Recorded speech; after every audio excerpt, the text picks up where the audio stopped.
Hi fellas. Going back to January, February 2020, I had the misfortune, well, planned misfortune, due to a really evil guy in the UK called Mr. Paul Golding, and my equally evil ex-partner of being homeless for some 10 weeks. He kept me that way for 10 weeks with her contacts at the council, their contacts. Anyway, cut long story short, I was left with no cooking facilities. I frequently had to, at 60 years of age, frequently had to eat cold beans for my dinner, dry bread for me lunch and tea a few times, lunch and supper.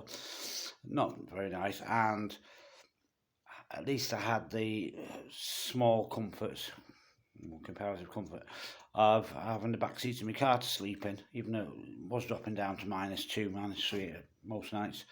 By the by, really. But anyway, it stimulated my interest in this preppers business, this preparedness. In common conception, these guys are gone crazy nuts who are, dying for the apocalypse, so they can try out all the hardware, all the Kalashnikovs and what have you, or the M16s. Not the case, I don't think, but certainly there's a lot to be learned regarding bushcraft. I bought one of these just it's like a bit of a hobby of mine, I suppose you could call it. I bought one of these magnesium, see that? Magnesium block, and it comes with a striker, and it comes on this far too short, pretty but useless chain, which you wouldn't be able to undo with cold hands, in a town, let alone in the forest somewhere. But anyway, just to show you, I bought one of these things. It was about £5. You can get them in the, it comes with a piece of hacksaw blade, comes with a piece of hard, flint, and the idea being, you can use this to create sparks, to start a fire if you've got no lighter. I quickly found out that it's very difficult to use because this striker, whatever, isn't even sharp. I don't know if I can show you. I'll try and show you for real. But yeah, I mean, when it was brand new, I did get quite a few sparks. There's a certain technique to it, a lot of pressure, and see, there we go, got a few there. Yeah, they're quite good because they put a lot of pressure is the key with these. I was watching a video, a US guy, he was showing us before, and this, as it comes with this little keychain, it's pretty useless really, compared to the large ferrocerium rods you see where you strike it with a knife. If you were to use it with a hard steel, like just a cheap knife or pocket knife, it performs a lot better actually. I was testing it out before, testing out different tinders, and there you go. You see, it's considerably better using a piece of hard steel. I've been trying to, they always say, whichever technique you want to use to start a fire, assuming you got no lifeboat matches, waterproof matches, and, big lighters, good reliable lighters to hand. You want a backup, you want an alternative. As my old dad used to say, with the Boy Scouts, be prepared.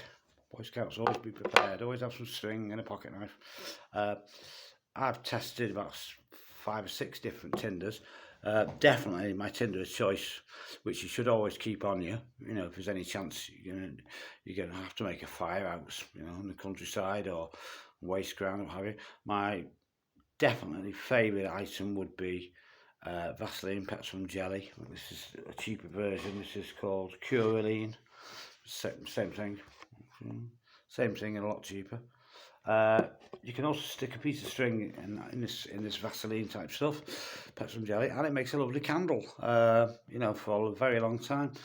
But it's definitely a bit of petroleum jelly on any cotton wool, tucked away in a waterproof bag, will always get it started. It starts, obviously, on the basically the alcohol in or the petroleum products in the Vaseline, and it's surefire way to start to get a fire started. Obviously, you'd have your tinder to one side ready, your thin small sticks, thinner the batter just to start it going, and obviously if it's even slightly damp wood, you have to give it time to dry first. Also, just garden twine, which has been like feathered, kind of. that makes a lovely lovely tinder. Again, you could put a bit of if you wanted an extra fast burn, you could put a bit of alcohol hand wipe or petroleum jelly on it. I just wanted to show how I paid a few pounds for this. I think they're only a dollar or two in the US, but I mean, it's not very good. I tried it a few times, even with the flakes of magnesium off the block. Very, very difficult, even in a warm room, to get it started. So how would it be on a damp afternoon with a slight wind? You know, it'd be practically impossible. But definitely, if you're going to get one of these, you know, get a good quality one, better quality than this, and sharpen this striker up. I think I'll try sharpening it. Just keep it as a backup, or just use your pocket knife. You've got to be careful. So, lovely big sparks. Pressure is the key to this. I was watching a video for a coal chap, whatever it is, prepper, and he was explaining the technique. You hold this still onto the tinder, and obviously keep your hand out of the way. Put plenty of pressure on, and, slow pressure. You can actually tailor the size of the spark and the type of the spark with the speed. If you do it fast, you get lots of little sparks. If you do it a lot of pressure, like that, you get big, hefty sparks, which catch very quickly. Doggies come over to wonder if there's food involved. I think you can use any hardened steel. And I think I've got some scissors here. I think it worked quite well when I tried it. This is a real time. I just tried it once before. Move out of the way. Dog's too close. Yeah. Yeah. Very good. See, nice hardened steel, carbon steel, and heavy pressure, and you get some really nice sparks. This Cole, I've forgotten his name now. Subscribed anyway. This Cole guy was saying the common thing is you get frustrated. He's like, which with this original striker is pretty useless anyway. So I'm glad I didn't pay a lot for this. I saw some guy demoing it on YouTube, and this is the cheaper type. It's got the striker glued onto the side, but even with the magnesium here, which could be very useful, with this striker, it's not very good at all. I'm going to get the big ferrocerium rod handle very shortly. Not that this is purely as a backup. I'd always have like 2 or 3 Bic lighters and waterproof matches, but just goes to show, like, some of the things you buy, not very good. I mean, this will be carbon steel, I'm sure, but I think it needs to have a sharpened edge to function properly. Let's try it with the hacksaw blade section. Oh yeah, a bit better with that, but sometimes it's not even that good. But the good thing about it is a bit of petroleum jelly on or Curalean, Vaseline, whatever, on a bit of soft dry cotton wool, and I tried it before, and it makes a lovely little starter fire to put your tinder on. So just thought I'd let you know. Yeah, so, but like I say, there's nothing like testing something for real. Obviously, when you're in a warm, dry environment, if you can't use these products in a warm, dry room, how are you going to be? When your hands are cold, damp, when you're getting old, like me, and your circulation's not very good. Obviously, you need to test it beforehand. So, just a thought. Some of the products you buy, I'm sure if they told you to use a hardened steel blade and to take it off this silly keychain thing, fine, but you don't get any instructions with this Chinese made junk, do you? But as I say, with a carbon steel blade, it's quite effective. But with this piece of hacksaw blade, this cheapo thing, is absolutely useless. I mean, obviously it's too good to throw away. I'll throw it at the bottom of my firebox, but my fire kits. But as supplied, it's practically useless. Unless you're using a hardened steel blade. You've got to be careful in the UK anyway. Like a lot of European countries, you're only allowed to carry something with a blade less than 3 inches.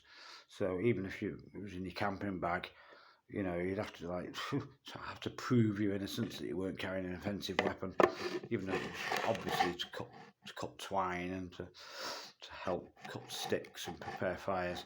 They'd haul you over the coals and put you in jail if you found anything about that length even. It's got to be 3 inches or under.